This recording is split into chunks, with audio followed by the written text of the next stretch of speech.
All right, family. We get paid to read these books. What's formal education will pay you a living, but self-education will pay you a fortune. I truly believe that. And I don't have any problem with formal education. But the richest people that I know ain't even got no whole bunch of education. I'm talking about the ones that make $1, $2, $3, $4, $5 million. They ain't got no whole bunch of education. In fact, the more I think about it, the richest people I know don't even have a degree, much less a bunch of them. I ain't got no problem with formal education. I love it. And by and large, for the masses of people, thank God for formal education. That is the best way to raise yourself up from, middle class, upper class, blah, blah, blah. But for those of us who want to be business people, entrepreneurs in marketing, you just got to know how to talk to people. All right, now let's get into this.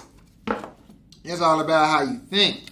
All right, let's get into it. So this is Mike Krzyzewski's book, Chapter 5 on teamwork. He's basically saying it's 5 tenets to teamwork, and he describes each one as a finger on your hand, and together they make a fist.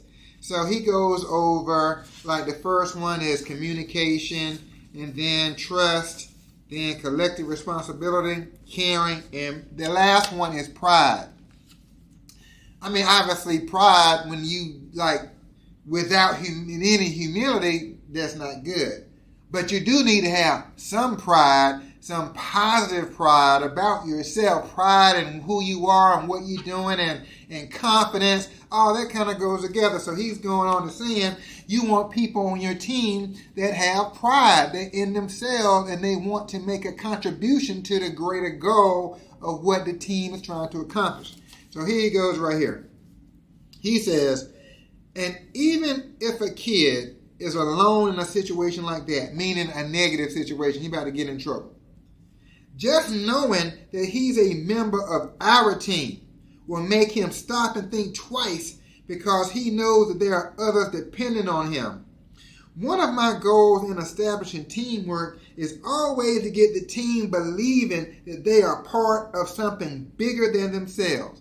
Teammates, when I think about that, you want people to buy into your vision. You want people to, if you got a vision, to have an organization, an SNSD. You want to have SNSD that override SNSD, and not stop there. Now you got a vision for having people on your RVPs making 100, 200, 300,000, becoming SVPs making 3, 4, 5. You got a big vision that's big enough for people to see themselves winning inside of it. You want people to buy into that. But for years, I just felt like I don't know what it was. I think it was just my leadership just had to develop over time, where you felt more confident to cast a big vision. I guess the challenge is when you have so much doubt that you're going to win. It makes it so much harder to cast a vision and get people and inspire people to believe in where you're going. Whew, man, doubt just kills. This lack of confidence. It was just chronic, man. It just took me so long to overcome that, to see myself winning. I want it for you. It's such a liberating experience when you can learn how to control how you think and lift your faith and believe that God's going to move mountains in your life. And you can put it out there and inspire people with that. So my point is, pride is good. Confidence is good. You got to fight to maintain. In fact, there's one, I forgot what verse it is. Cast not away your confidence, because with it comes a great return. All right, point 2. Let's get into this. Now he's talking about, this is chapter 6, training and development.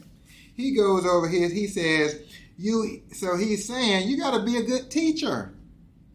Teach people. It's not just about what you know, it's what the team does. He says you hear, you forget, you see, you remember. You do, you understand. So he said, let's say if you're teaching somebody how to do something, if you tell them, they're probably going to forget pretty quickly. If you show them, they got a better chance of remembering it. But if you get them to do it, then they understand. So if they hear something, they forget it. If you see something, you got a better chance of remembering it. But if you get them to do it, that's when they understand. In our world, you got to get people to actually do the presentation. It's just not good enough for me to be able to prospect, present, close, recruit, field train, blah, blah, blah. You got to be able to get other people to do it. That's the difference. Are you an effective teacher? And effective teachers not just tell people to do stuff, but they make sure that they understand and they can actually perform it on their own. All right, last point, and I'm going to let y'all go. Now he's over here, and this was interesting. He said, I want all the players on our team to see themselves through my eyes. They need to know how they really are, not just how they think they are. Ooh, wait. Now, he's saying that goes both ways. You can think you're good and you're not as good as you think you are. And you can think you have doubt or lack of confidence, but you actually are a great player. You're better than you think you are. So it can go both ways. But he wants to keep the truth in front of people. And he uses video. Let's look at what you're doing. Now, listen to this. 2 stories. He said Bobby Hurley. He said he believes Bobby Hurley was the greatest point guard to ever play basketball, college basketball. I don't know if I agree with that or not, but okay, let's keep going. So he said Bobby Hurley was a great player, blah, blah, blah. So he goes on about a couple of pages on Bobby Hurley. But then listen to this. He says Bobby had a habit of wearing his emotions on his sleeve. Once in a while, he appeared to be pouting on the court. His negative reaction to referee calls often became a major distraction to his teammates because they're looking for him for leadership. Now listen to this. He said, now this is interesting. You know, I'd love to have a discussion about this. He said, I sat down in a one-on-one videotape session with Bobby Hurley. And then he said some other stuff. So one day, I had a 5-minute videotape compiled of nothing but shots of Hurley's facial expressions during games. Then I sat down with him in private and showed him how he looked to me and at everyone else on the court. He saw himself pouting, whining, pointing fingers, dropping his head, losing his temper. When the tape finished, I leaned over to him and quietly said, Bobby, is that the message you want to send your teammates? All right, so he's coaching Bobby, but it was private. Now, listen to this. Now, Christian Laettner, he's talking to him in public. So he says the same. So now, Christian Laettner had a bad game, an awful performance against Carolina. And he said, he counts on Christian Laettner. He was a star player on his team. And so listen to this. Near the end of one season, Christian had a particularly awful performance in a game against North Carolina. So I had a 3-minute tape made that highlighted only him. Now listen to this. Then I called everybody in the locker room and closed the doors and ran the tape. After it was over, I looked at my star player dead in the eye. Your look, the yelling, your whole performance was unacceptable. You were bad, Christian.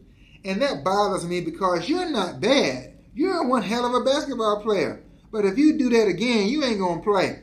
And if you don't believe me, test me. I will not allow us to beat ourselves. Then in front of all of his teammates, Christian looked at me and said, Coach, it will never happen again.